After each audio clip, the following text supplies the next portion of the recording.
أعوذ بالله من الشيطان الرجيم بسم الله الرحمن الرحيم الحمد لله رب العالمين وأفضل الصلاة وأتم التسليم على سيدنا وحبيبنا ونبينا ورسولنا محمد وعلى آله وأصحابه أجمعين.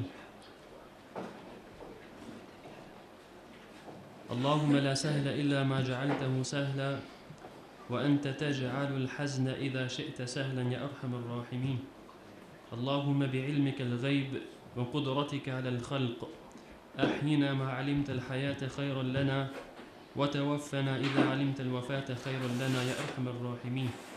اللهم إنا نسألك الهدى والتقى والعفاف والغنى يا أرحم الراحمين وبعد. Vëllezër musliman, fillimisht ju përshëndes me përshëndetjen islame. Assalamu alaikum wa rahmatullahi ta'ala wa barakatuh. Falënderimet në islam zakonisht të takojnë fuqi plotit, ndërsa përshëndetjet më të mira qofshin mbi të dërguarin e tij Muhammedin alayhi salatu wassalam, mbi brezin e parë të ditë të tretë dhe mbi gjithë ata të cilët do ta ndjekin rrugën e tij deri në ditën e gjykimit. Dersin të cilën ne kemi paraparë që ta shfletojmë para jush sonte ka të bëjmë me gruan në islam.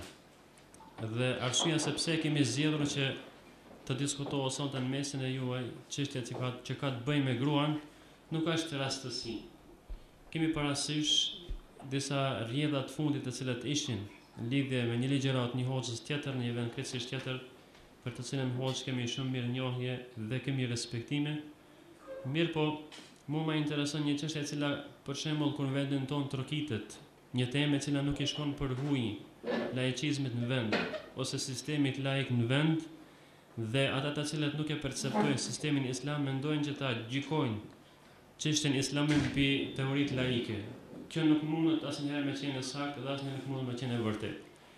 Edhe shembull të kundërtën kemi të jetosh në ishull të autorit të Shqipërisë Ben Blushit. Një roman i shkruar për ta interpretuar islamin përmes gjuhës së kishës. Edhe kjo është një e kundërt e saj.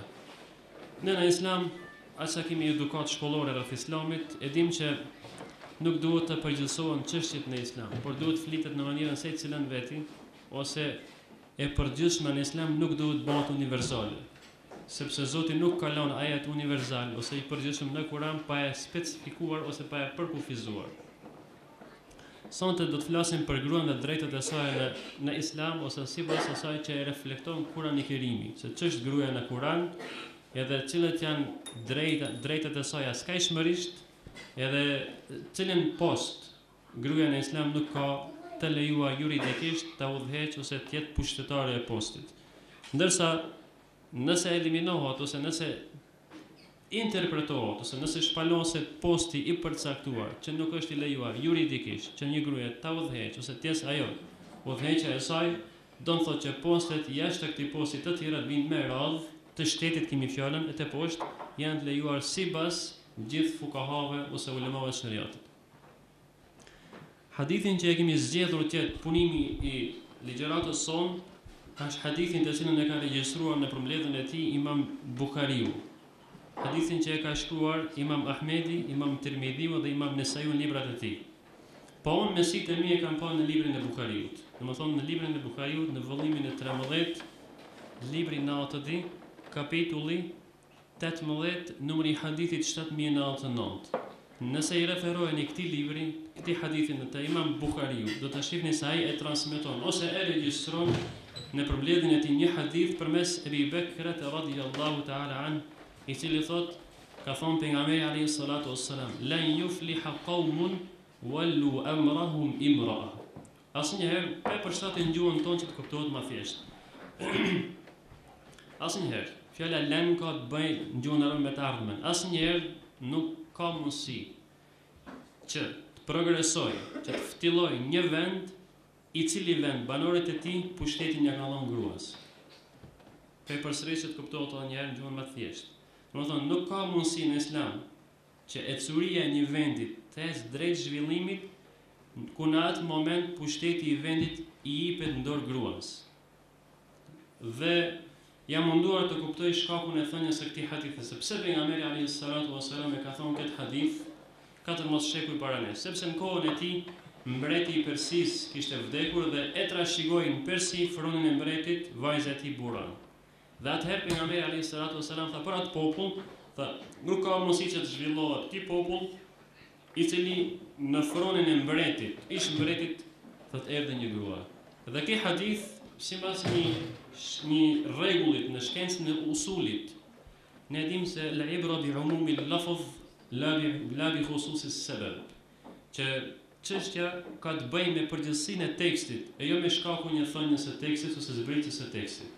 Dhe për këtë arsye, më shumë intereson se thonje e pejgamberit alayhis salatu wasalam si hadith i cili vepron në çdo kohë, në çdo vend dhe çdo popull, e jo shkaku sepse e tha, sepse nëse interpretohet ky hadith sipas shkakut, del që ai ka pas vendin e vet, ka pas momentin e vet, ka pas kohën e vet, dhe me kalimin e kohës dhe me ndryshimin e vendit, automatikisht, më thënë, justifikimi i tekstit nuk përdoret më të ne si argument sepse ka vepruar në kohën e vet. Po ne kemi për qëllim se ky hadith është argument për çdo kohë, çdo popull, çdo vend. Ku pejgamberi alayhis salatu wasalam thotë, në secilin vend, dhe në secilin kohë, dhe në secilin popull, nëse i jepet udhëheqja e vendit gruas, që ajo ta udhëheq, ai vend nuk ka mundësi që të estë pore. Arsyen se pse nuk janë që gruaja në Islam nuk ka kompetenca, nuk ka aftësi juridike me udhëheq, nuk ka kompetenca intelektuale, psiqike që ta udhëheq vendi, larg asaj. Detyrat dhe angazhimet në Islam janë të barabarta, si për burrin ashtu si për gruan. Dhe Zoti shpesh herë në Kur'an thotë, kush prej ju e bën një vepër të mirë, qoftë burr, mashkull apo grua femër. Thotë dhe të jetë besimtar, thotë ne do t'i japim atij një jetë mirë. Men amila minkum amalan salihan min dhakarin aw untha wa huwa mu'min falanuhyiyannahu hayatan tayyibatan. Kjo, do të thonë sipas tekstit kuranor.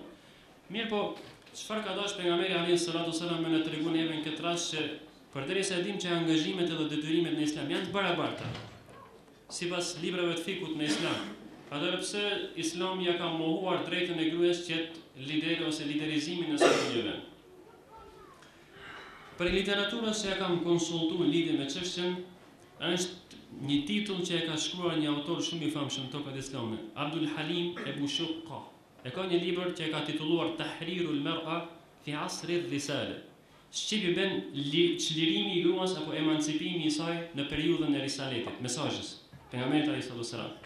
Dhe libri tjetër që e ka shkruar akademiku i famshëm, shahidi i Mihrabit, Dr. Muhammed Said Ramadan Buti. Dhe libri i tretë që kam konsultuar mbi çështjen përkatëse është libri i Dr. Mustafa Sibait, Al-Mar'a bain al-fiqh wal qanun, gruaja mes ligjit islam dhe ligjit pozitiv vendor. Dhe atje e kam pa se Dr. Mustafa Sibai e troket çështjen me një prizëm krejtësisht tjetër, ndërsa Dr. Said Ramadan Buti me një prizëm tjetër. Po më i urti ndër gjitha analizat që më ka pëlqyer dhe është më i miri në fakt ishte Dr. Said Ramadan Buti, sepse për herë të parë unë në të libri i tij për gruan mora një analizë sepse Islami nuk e ka dhënë drejtën e gruas të udhëheqë një vend. Ndërsa thotë, jashtë liderizimit, jashtë presidencës, gruaja në Islam unanimisht gjitha postet i ka të lira me udhëheq. Pa më parasysh cilët ministri, ose pa më parasysh drejtën e votimit, ose pa më parasysh pjesëmarrjen e saj si deputet në parlament. Se po flasim tash me sistemin aktual, ndërsa nëse klasifikohet çështja sipas ose modifikohet sipas sistemit të Islam, del që në sistemin islam kemi Mejlis Shura, do thonë organin e konsultimit ose organ konsultativ islam, ndërsa sipas sistemit aktual e kemi organ të parlamentin i cili është parlament konsultativ ku deputetët e vendit kanë dy përgjegjësi. Një, vendosjen e ligjeve dhe rregullave të reja për vendin dhe inspektimi dhe korrigjimi i pushtetit ekzekutiv veprimet dhe sjelljet e tyre. Ndërsa në Islam pak çështja është ndryshe. Unë në fakt paraprakisht po them se ashtu si tha edhe Butin, libri nuk e ka rregulluar me kapitull, do të them kapitulli ku flet për drejtat e saj politike. Në fund libri thotë, ne si musliman se kemi përgjegjësi me dhënën llogari për dështimin e një shoqërie e cila nuk është edukuar dhe nuk është rregulluar sipas sistemeve islame. Po flasim krejtësisht për një shoqëri e cila karakteristikat e saj dhe përpilimi i saj bëhen sipas rregullave islame. Dhe për këtë shoqëri aty zbresin dhe aty pushojnë dhe aty veprojnë ligjet e Zotit, dhe për këtë shoqëri nëse ajo devijon ose dështon, për këtë shoqëri ne bëjmë përgjegjësi. Ndërsa për gratë në perëndim, për gratë në vende të huaja, ku nuk ka ligj islam shoqëria, nëse kanë ndështu se s'kan ndështu, është krejtësisht çështje tjetër. Është eksperiment krejtësisht tjetër, është përvojë krejtësisht tjetër, po s'mund të lidhet me islamin. Ne si musliman kemi drejt me i frymëzu shoqërinë për punë edhe për veprim politik dhe social islam, merrem në fundi gjitha këto kritere, gjitha këto të drejta, gjitha këto angazhime dhe detyra, do t'i prezantojmë në mënyrë të islamit për në shoqëri islame, aty ku muslimanët janë më shumicë.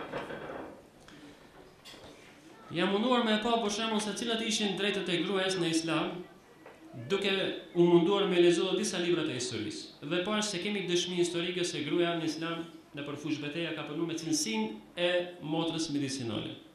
Dhe kemi rastin e një sahabie ndershme emri Rufejde, që në për lufta zakonisht ka pas shatorin e saj. Dhe pejgamberi alayhis salatu wassalam, kur sahabët plagoheshin, i urdhonte me shku që të shërohen të shatori i Rufejdes. Do të thonë ka pasur një pozicion gruaja, një aktivitet shumë të mirë, jo individual, po kolektiv, në raste shumë ekstreme dhe të rrezikshme, po me cilësinë e asaj ndihmëses islame si motër medicinale. Do të thonë këtë veprim jashtë shtëpisë vet Islami e justifikon me dëshmi historike.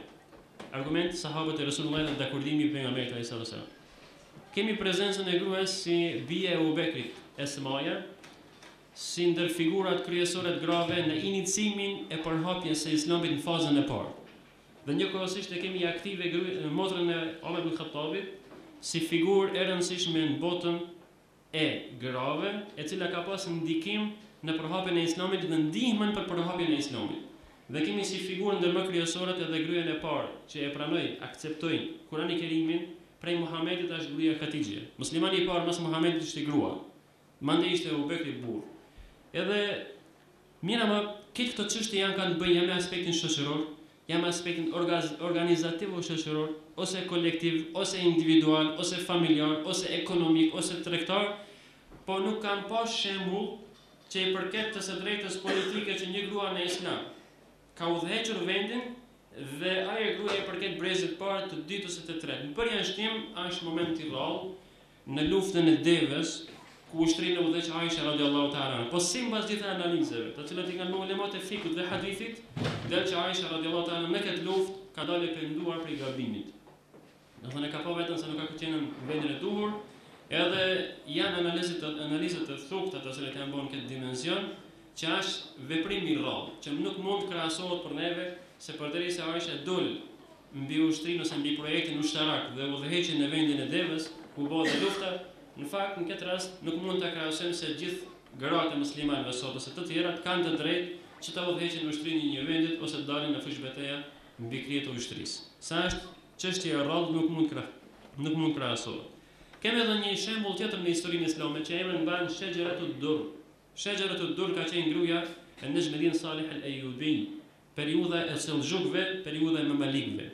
Por edhe kjo grua në kohën e Khalifatul Mu'tasim Billah, kur ishte në Bagdad, me shkarkimin e tij që mos ta udhëheq vendin e tij, kanë marrë njëri tjetër i cili udhëheq vendin. Domethënë, këto janë rastet historike të cilat dëshmojnë se kur në historinë tonë kemi pas liderizim femër. Ndërsa jashtë këtyre punëve të tjera, gruaja e Islamit ka hallat gjitha posat të udhëheq. Dhe këta me unanimisht po e them përjashtim gjyqësorit ose tjetë gjykatëse. Duke konsultuar literaturën juridike, se kemi në literaturë ose në librat fikut, ulemat e fikut shumë rregulla edhe shumë kritere kanë vendosur se një gjykatës të ketë. Prej kritereve thotë, për me qenë gjykatës duhet me qenë i drejtë. Duhet me qenë musliman, sepse nuk lejohet një i siguruar ose një banor jo musliman që banon vendin islam të gjykatës i muslimanëve, dhimmi. Ose musta'man, për me qenë musliman edhe i lirë, mos me qenë rob, me qenë i ditur, i gjithë dituria universale, enciklopedi. Me qenë për të drejtën të flasim, gjitha kategoritë e drejtave, edhe me qenë i devotshëm edhe me të referuar dikush se e i devotshëm dhe i drejtë. Edhe më ndej me pas edhe profesion, sepse amatorët në islam nuk lejohet as transmetimi i haditheve se lejohet prej tyre, pas nuk mirët gjykimi mes di çështjeve, mes di palëve. Edhe ka disa dietarë të fikut që kanë vendosur edhe një kriter, thotë, për me qenë gjykatës duhet të jetë burr. Por nuk është mendimi i shumicëve. Shumicës muslimane pa është mendimi im, domethënë ka divergjencë, ka një pjesë që thonë lejohet edhe grua ta udhëheq gjithësore nëse të jetë gjykatëse në gjitha rastet, në drejtën civile, në drejtën penale, në sanksione, në dënime, në dëshkime, s'është me rëndësi. Imam Taberiu është prej tyre. Ndërsa medhebi Imam Ebu Hanifas në krije me liderin e tij, vet ideatori kryesor Ebu Hanifa thotë që gruas i lejohet që të gjykojë në rastet në të cilat raste i pranohet vetë dëshmia e saj. Domethënë në drejtën civile gruaja tamam ka mundësi të udhëheqë gjykatën së të jetë gjykatëse, gjykojë mes dy palëve kontestimore. Ndërsa në vende të cilat është si e drejtë penale, ku ka ndëshkime, ku ka krim dhe viktim, gruas në Islam i mohohet totalisht drejta e gjykuarit në atë. Pse? Sepse vetë dëshmia e grave nuk pranohet në çështjet të cilat kanë me marrëdhënie seksuale. Gjykatësi nuk i merr në konsiderat 4 gra nëse kanë dëshmuar për një burr për lavdëritet. Për këtë arsye, përderisa është krim dhe përderisa është drejt penale, ndoshkohen palat në këtë rast. Ose kriminali, atëherë Ebu Hanifa e ka pa të arsyeshme që ajo mos ketë të drejtë ta udhëheqë këtë post. Edhe thamë në fillim që jashtë këtij posti me përjashtim, edhe jashtë presidencës, gjitha postet e tjera gruaja ka mundësi të i udhëheqë. Si për shembull, tjetër ka drejt me qenë mufti. Ka të drejtë të jetë akademike në mezhlisin e akademisë. Ka drejtë të jetë në ministritë më të ndryshmet. Ka drejtë të jetë në administrat. Ka drejtë të jetë në spital. Ka drejtë të jetë në arsim. Ka drejtë në ministrit të arsimit. Do thonë gjitha fushat i ka të lejuar në Islam për veprim, në përjashtim atë që e tham dhe presidencën. Po a thu, cila është ajo hikmeti? Sepse Islami ja ka mohuar gruas të udhëheqë vendin, duke u mbështetur se arsyen sepse ja ka mohuar në gjykatën penale me punu, e kuptum se dëshmia e saj nuk pranohet, nuk përputhet me tabiatin e saj, me natyrën femër të saj nuk përputhet. Atëherë, cila është ajo arsyeja dhe hikmeti sepse Islami ja ka mohuar gruas me qenë lidere e një vendi? Unë të mbështetem te analiza që ja ka bërë këtij segmenti në Islam Muhammed Said Ramadan Buti. Thot Muhammed Said Ramadan Buti, nëse analizon thot çështën e gruas në Islam, thot den jo gruas, çështën e liderit në Islam, që në Islam ka shumë emra, lider, kryetar, udhëheqës vendi, kryetari i muslimanëve, emirul mu'minin, khalife, zëvendës ai i cili e udhëheq botën sipas dispozitave të Zotit në Islam, i thënë zëvendës i Zotit, do të thonë zëvendës ai i cili implementon këto. Në fushë veprem është ai i cili mban emrin sipas Kuranit të Kerimit, khalife. Atëherë nëse e logjikojmë pak këtë nocionin khalife, edhe i kishim fushë veprimet e tij, dhe cila rrjedhoj e shoqëron khalifen, edhe në cilët tubime duhet patjetër të mashkull, del sipas literaturës islame, se khalife në musliman, edhe është lider i vendit, edhe i prin atij vendit në namazet me xhamat. Edhe është lider i vendit, edhe i prin vendit në namazet kur nuk ka shi, kohën e thasirave, salatul istisqa. Edhe është khalife ose është kryetari i muslimanëve dhe i prin muslimanëve namazin e Bajramit me xhamat. Edhe është khalife dhe i prin muslimanëve në ditën e xhamat, në namazin e xhamats me xhamat. Në namazin e kërkimit për shi nuk lejohet të i prin grua muslimanëve. Domethënë nuk lejohet imamllëku i gruas kushtimisht. Në namazin e përgjithshëm ose në namazet e rëndomta brenda ditës nuk lejohet në asnjë namaz që gruaja të jetë imam. Dhe përderisa gruas në Islam nuk i lejohet që të jetë ajo imam, automatikisht ka humbur një epitet khalifës. Ndërsa khalifa në Islam ka mundësi edhe obligime ka që në ditën e xumait del të raportojë para muslimanëve për gjendjen edhe hallin e ushtrisë, vendit, sigurimit edhe kufive, edhe të zhvillimit vendit khalifës si khalife e muslimanëve. Dhe për ata khalife. Ose sipas ligjit islam, tham më herët, se në shtetin demokratik, për shembull ambasadorët e vendit, krye parlamentarët e vendit, njerëzit e gjykatës, edhe njerëzit e ushtrisë, kush i rregullon ato? Ka një tjetër organ i cili mirret me çështjet. Ndërsa në Islam, khalifja e vendos kush me qenë zavendësi i tij në një tokë tjetër. Dhe këta e kemi pas për shembull në kohën e Resulullah alayhi salatu wasalam, kur pejgamberi e urdhënon Aliin radiallahu ta'ala me qenë zavendësi i Muhamedit alayhi salatu wasalam, që ta ketë gjykatën me veti, që të gjykojë mesnjë mes veti, edhe t'ja u fal në Yemen namazin e xumës dhe namazet e Bajramit me lejen e Resulullahit. Domethënë pejgamberi ka pas pushtetin e zgjedhjes së njerëzve të cilët do ta zavendësojnë në vende të ndryshme. Ndërsa ligji sot është ndryshe për ata. Po flasim sipas kritereve islame, jo më sipas kushtetutës së Republikës së Maqedonisë. Për këtë arsye jemi shumë qartë se çka po themi. Kur themi nëse gryes nuk e lejohet në Islam me udhëheq vendin, automatikisht duhet ta dim se pejgamberi thotë lan yufliha qaumun wallu amrahum imra, nuk ftillon një popull nëse vendosin në vendit që ka dhënë gruan, sepse çish ka mundësi me ftyllu kur ditën e xhamatit se ki e halifën me vetë sa gryje. Çish ka mundësi na me pas namaz xhumoja ku nëse e kemi na, por nëse ne halifa na i ka çuan, ne jemi një provincë tërkun, edhe ne ka çuan një zavendës vetin grua, ai gruas ka mundësi ne vetë na e fal ditën e xhamo. Duhet prapë që tërkush me dal imam. Po flasim sipas kritereve të shariatit që njeriu zyrtar i zgjedhur prej halifës ose njerëzve të halifës, ai duhet t'ia ofal muslimanëve ditën e xhamo. Në këtë rast nuk i takon gruas. Edhe çështja tjetër është që Islami nuk ja ka kërkuar luftën gruas. Për shembull, luftën pjesëmarrjen e saj bash në luftë, në di luftim, në gjitha rregullat e Islamit gruaja se ka të lejuar që të del. Përjashtim, nëse pushtuesit pushtojnë një vend Islam, atëherë krijatari i vendit thirr në mbrojtjen e vendit gjithë qytetarët e vendit, pa përjashtim burrat apo gra. Mirë, por derisa nuk kemi këtë si fare rast urgjent edhe jashtëzakonshëm dhe kemi një ushtri e cila e mbron vendin tonë dhe drejtat e tona, në asnjë mënyrë gruaja nuk ka të drejtë shkojë edhe të bëjë xhihad, sepse ka kush e krijen këtë detyrë. Nuk është rast specifik, s'është rast urgjent, s'është rast i rrezikshëm i domosdoshëm. Domethënë çështja është e siguruar, ushtria e Islamit e bën punën e vet. Nëse ajo e vendos që të jetë udhëheqëse e shtetit ose zëvendëse e udhëheqësit të shtetit, automatikisht duhet t'i prind, sepse halife e muslimanëve ja deli pari mbi ushtrinë e Islamit ose zëvendësit i ata të cilët i zgjedh ai. Domethënë ata të cilët kompetencat e halifës i bartin me transferimin e veprimit ose me lejimin e transferimit të kompetencave prej halifës deri te i zgjedhuri. A këta asnjëherë Islami se e ka leju gruas. Edhe për këtë arsye ka thonë që nuk ka ftyllu, nuk ka emancipu një popull, nuk ka zhvillu një popull nëse vendosin e vendit aspektin presidencial ja mbështesin një gruas. Jo pse ne nuk i besojmë grave në Islam. Jo, e larg asaj. Gratë kanë çdo merit edhe kanë respekt madh. Jo pse nuk kanë mundësi dhe aftësi intelektuale, as se si. Jo pse ata nuk kanë kompetenca juridike, as se si. Jo se s'kan pjekuri dhe përvojë dhe dituri, as se si.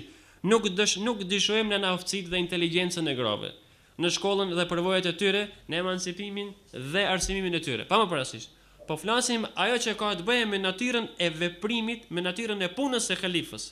Se juridikisht përderisa gruaja s'ka mundësi del imam, automatikisht domethënë një pjesë e kompetencave të saj është zbe. Dhe me zbehen e disa kompetencave automatikisht musliman kanë mungesë dhe problem, për këtë arsye pejgamberi ka thonë i udhëheq gjitha vendet, gjitha pozicionet, gjitha pushtetet në përjashtim presidencës, edhe gjykatës si mbas ijtihadit të mëdhëbit ton Hanefi, që i udhëheq gjitha pushtetet, gjitha gjykatët dhe gjykon gjitha çështjet, gjitha lëndët që njerëzit gjykohen dhe paditën të ajo në përjashtim ajo që ka të bëjë me penale dhe sanksionet në Islam. Nëse merr dhe interesant prej Mustafa Sibai thot a lejohet që i gruaja të votojë. Domethënë prej çështjeve që është diskutabile, bile në shumë vende të botës kritikohet gruaja islame se është e përpombetur si rezultat i zbritjes së Islamit mbi kokën e saj me dhunë. Kjo është e vërtet vëllezër musliman. Na e dim shumë mirë kush ka qenë gruaja në kohën e perandorisë romake. Dhe dim shumë mirë se kush ishte gruaja në kohën e perandorisë së Persisë ose Sasanët. Edhe në kohën e grekëve, dhe në kohën e ilirëve, edhe në kohën e arabëve, edhe në kohën e shumë fisëve në histori. Mirë, por me ardhmën e Islamit, Islami i ka kufizuar disa çështje dhe e ka lejuar disa çështje. Dhe mbi çështjet të cilat sot e kësaj dite është temë diskutabile nëpër media, gazeta, televizore, konferenca, salla, televizione, thotë a lejohet gruaja të votojë. Shumë është drejtë që gruaja të votojë. Edhe më pëlqeu analizën që e bëri kësaj çështje Mustafa Sibai, tha. Gruaja tha lejohet të votojë, sepse vota në esencë është përfaqësim. Vota në esencë është përfaqësim, ndërsa një doktor tjetër Muhammed Ayash al-Kubaisi thotë vota në esencë është dëshmi. Keni kujdes, nëse jep dikujt votën për kryetar komunal, ose për deputet, ose për president, ti para Zotit dëshmon se ai njeri është më meritues. Edhe ai me meritet e tua bëhet. Ndërsa Mustafa Sibai thotë, jo, ajo është përfaqësim. Ti momentin që jep votën dikuna, i ke bërë përfaqësimet e tua te personi i cili po zgjidhet. i cili person do zgjidhet deputet dhe do t'i barte gjitha dëshirat dhe kërkesat e tua në atë parlament dhe do të diskutojë konform kërkesave dhe dëshirës së popullit ose qytetarëve të vendit. Dhe në këtë rast kjo vot është përfaqësim, ti e përfaqëson dikush me folën e emrin tan në parlament. Dhe nëse ajo e vot për përfaqësim, ne nuk kemi kundërt, shariati nuk e ka asnjë fije kundërshtimi që gruaja të ketë avokatin e saj ose përfaqësuesin e saj që të folë me gjuhën e saj, me kërkesat e saj, me dëshirat e saj në parlament dhe të diskutojnë çështje që kanë të bëjnë me edukimin e fëmijëve, me lindjet, me drejtat e grave, me shkollimin e tyre, edhe me standardet e tyre. Ai i cili diskuton këtë çështje si i argumentuar mbi vetë çështën që është i përfaqësuar prej grave, edhe kjo vota është e lejuar në Islam. Domethënë, pa kurrë çfarë kontestimi, pa kurrë çfarë divergjencë, pa kurrë çfarë kundërshtimi prej ulemave. Ulemat janë unanimisht e lejohet ajo të votojë. Po çështja tjetër që automatikisht si pasojë juridike e çështjes vjen me vetë dhe vetiu parashtron pyetjen, përderisa asaj i lejohet votimi, a lejohet ajo të votohet. Domethënë, nëse ka drejt gruaja me votu, a ka mundësi të kemi kandidat gruaja për deputet, që ne ta votojmë gruan. Dhe Mustafa Sibahi e bën një analizë, ç'është deputeti?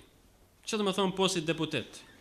Nëse posti deputet është zëvendësimi i halifës, automatikisht lejohet. Nëse posti deputet është zëvendësimi i zëvendësve të halifës që bëjnë veprat e halifës, përgjegjësitë e halifës, kompetencat e halifës, automatikisht lejohet.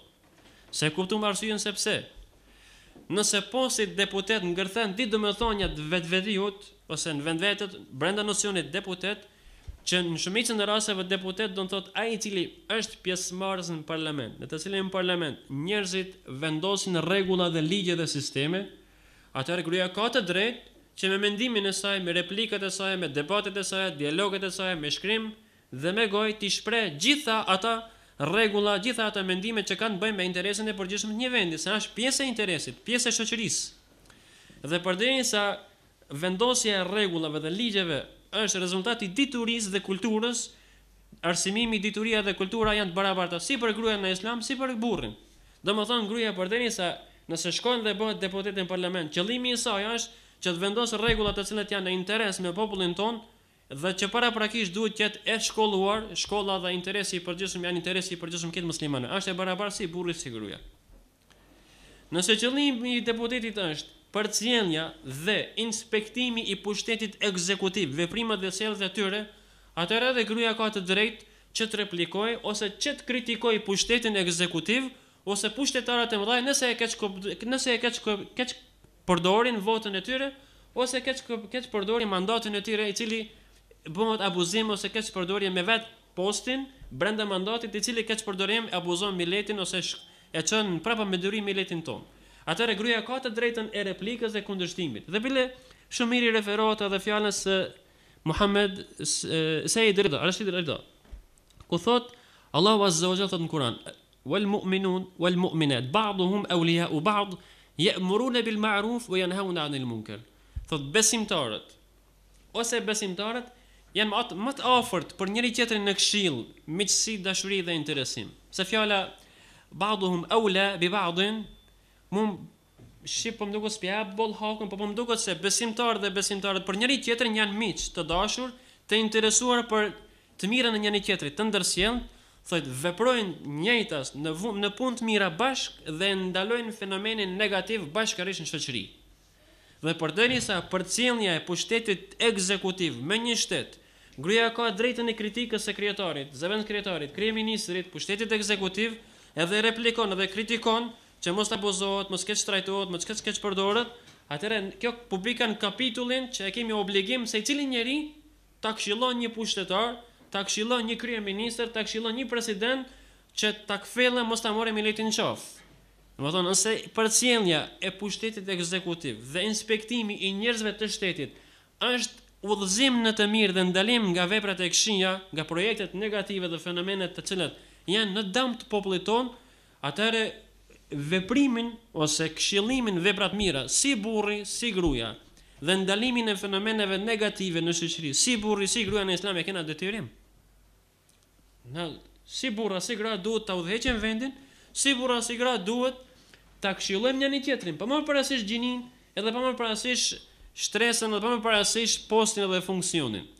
Atëherë më ndën shumë mirë që jashta presidencës edhe jashta gjykatës penale, gruaja në Islam ka mundësi gjitha postët t'i ushtroj dhe gjitha postët t'i udhëheq. Sepse është në kompetencat e saj juridike. E ata të cilët flasin dhe ata të cilët e njollosin pastërtinë e Islamit, kinse se Islami ka mohuar drejtët e grave, kinse se muslimanët nuk ja kanë dhënë drejtën e votës, nuk ja kanë dhënë drejtën e pjesëmarrjes në parlament si deputete, nuk ja kanë dhënë drejtën e saj me qenë dietare, të kundërt, përkundër si vëllezër musliman. Ne në historinë islame kemi shumë dëshmi që kemi pas gratë ndër më të diturat. Dhe kemi prej shumë njerëzve të cilët kanë dëshmuar për diturinë e grave, si për shembull ata Ibn Abi Rabah thot kanat Aisha afqahu an-nas wa ahsanu an-nas ra'yan fil 'amma. Thot Aisha radhiyallahu ta'ala ka qenë njeriu më i ditur lidhe me çështjet e fikut. Edhe ka qenë ajo edhe ka pasur ndër mendimet më të drejta edhe më të mira sa i përket popullit edhe sa i përket shtresës së mesme në popull. Do të thonë ka qenë ndër popullin ka qenë njeriu më i drejtë mendimet edhe në konceptet e saj për popullin. Edhe kur ta kthesh me gjitha këto referenca se për gratë në Islam kush kanë qenë të kaluar dhe kush janë sot, kjo del që ne kemi nevojë për edukimin e shoqërisë që gruaja në Islam të shkollohet, që gruaja në Islam të edukohet, që gruaja në Islam të emancipohet, që gruaja në Islam të kulturohet me kulturë denj, ashtu si duhet. Mirë, duhet të bëjmë automatikisht një përjashtim. Tash ne jemi vetë dëshmitar se në vendet tonë ka shumë universitete, ka shumë fakultete, ka shumë drejtime, ka shumë sheshe, po shifet prezenca e femrave në universitetet haptas. Domethënë nuk ka nevojë çështja të argumentohet. Nëse nuk jemi dakord me veshjen e femrave sot, ose brenda studenteshave tona, ka një problem. Nuk do thotë vllazni musliman që ajo s'ka drejt shkollimi. Se gjuha e Kurani Kerimit asnjëherë nuk e ka përgjithësuar Kurani Kerimi një çështje edhe e ka lënë përgjithësim të hapur. Gjithnjë ka qenë ai që ka bëu problemin e ka caktuar problemin. Es-sariqu was-sariqatu. Vjedhësi dhe vjedhësja. Po nuk janë këtë njerëzit hajnë. Ka thonë ez-zani waz-zaniyatu. Fajlidu kull wahidin minhuma 100 jalda. Thot ajo që ka bën kurvëri dhe ajo që do të thonë prej qoftë burrë apo mashkull. Do të thonë të tjerët nuk janë të tillë. Kurani Kerimi specifikon njeriu që bën krim. Edhe asnjëherë nuk e përgjithëson çështën këtë miletin se këtë gratë të cilat nuk kanë mbulesa janë prostituta. Këtë gratë që nuk kanë mbulesë dhe zhvishen dhe shpalosin stolitë dhe zbukurimet ose organet e tyre të cilat janë provokim për meshkujt, kretët janë të më falin shprehje me fjalën më banale. Kjo nuk lejohet për një hoxhë ose për një muslimani ta thotë. Mirë, po ne duhet që ashtu si janë në qef këto femra që po i shohin nëpër shkollë, me jetën e tyre, me veshjen e tyre, me standardet e tyre, mund pëlqen një fjalë e një sofisti në kohën, duhet me qenë Imam Junejdi ose Ebu Yazid al-Bastami, njëri prej dyre. Thot duke ka përsirë në për rreth lumit Tigër në Irak. Thot me një anije i pam thot disa të cilët pinin alkohol, dëfreshin, lunin, bërtitshin. Edhe njëri prej atyre pran hoxhës ka thonë të mirë këta për dënimin që ka me prit prej Zotit, se po bëjnë fisk, çështja e pandërgjeshme. Ky hoxha i ndershëm tha, o Zot, ashtu si janë të lumtur në jetën e tyre duke pirë alkohol, edhe janë të gëzuar me mënyrën e të jetuarit të tyre, thot futja u dashurinë e Islamit që jetojnë me Islam. Ne s'kemi kundra hiç kërkuan në këtë dunjë.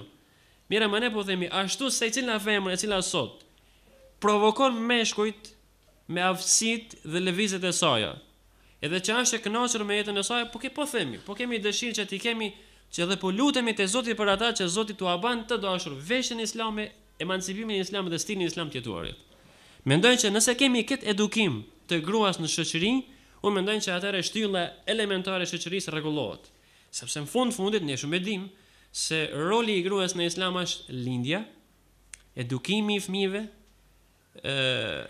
angazhimi i saj për detyrat e shtëpisë dhe angazhimi për burrin, mandej nëse i del kohë, ka të drejtë edhe prej posteve më të mira dhe më të shenjta që ajo ka mos i t'i udhëheq, është edukimi prap nëpër shkolla, nëpër çerdhe ose nëpër shkollat mesme ose fakultete, domethënë mësimdhënia ose profesionalizmi akademik. Ndërsa çështje tjera të cilat ne kemi mungesë, edhe nuk i për fat keq po flasim. Edhe shoqëria shqiptare, ata të cilat nuk janë, domethënë, të veshur me kulturën islame. Nëse një hoxh e bën një gabim dikun, kanë prirje më shumë ti bum me i dhon gabimit, sesa me pa në klinikën e grave sa kemi ne zbrasir të femrës, edhe sa kemi ne zbrasir motrave medicinale që shërbejnë lindje. Që ne si musliman për shembull të ndershëm momentet e lindjes i çojmë gratë tona dhe lindim para meshkujve ose para mjekëve maqedon. Që është gabim dhe është haram i madh, domethënë ne atë sa e kemi obligim faljen e namazit, e kemi obligim me mush këtë zbrasir që është farz ain, përderisa nuk është mbush zbrasira, se Allah është farz kifaje. Edhe heshtim për çështjen, për moment. Po momentin që vjen një njeri dhe fol thot, gjithë ata të cilët nuk kanë shamia, gjithë ata të cilët janë kështu, gjithë ata i përgjithëson çështjet çohen gjithë njerëzit të cilët janë të vendit të shtresave të ndryshme, qarqeve të larta, edhe mirën me çështën edhe lon këtë nuk është realitet. Ne me këtë muj mi thon diku ne shka mos po imi të mshef diçka. Nëse mua edukativisht më intereson çështja e femrës. Nëse kena mundësi na me bë tërbije femrën ashtu si duhet në Islam, besoni vëllezër musliman se kena mundësi me kriju një shoqëri islame e cila e din angazhimin e saj, i din liritë e saj, i din detyrat e saj, e din çka duhet, edhe din çka duhet, edhe din se çka lim këtë dunjë. Për këtë arsye ishte e rëndësishme që ta komentojmë këtë çështje, sepse më ka dhënë shumë pyetje se pse Islami s'e ka dhënë presidencën gruas. Jo pse s'ka kompetenca, jo pse s'ka të drejta, jo pse nuk ka përvojë dhe aftësi, edhe pjekuri, jo. Vetëm se nuk përkon presidenca e gruas me disa obligime si namazi i xhamas, si namazi i bajramit, ose si prirja e ushtrisë në fush betejë ose në mejdan të luftës. Mendoj që ja kam dhënë hakun deri dikun çështjes së temës. Po nëse kam lëshime, nëse kam gabime, shumë jam mirënjohës nëse replikimet edhe kritikat i marr mas juve mas dersit. Lajta al-Fatiha.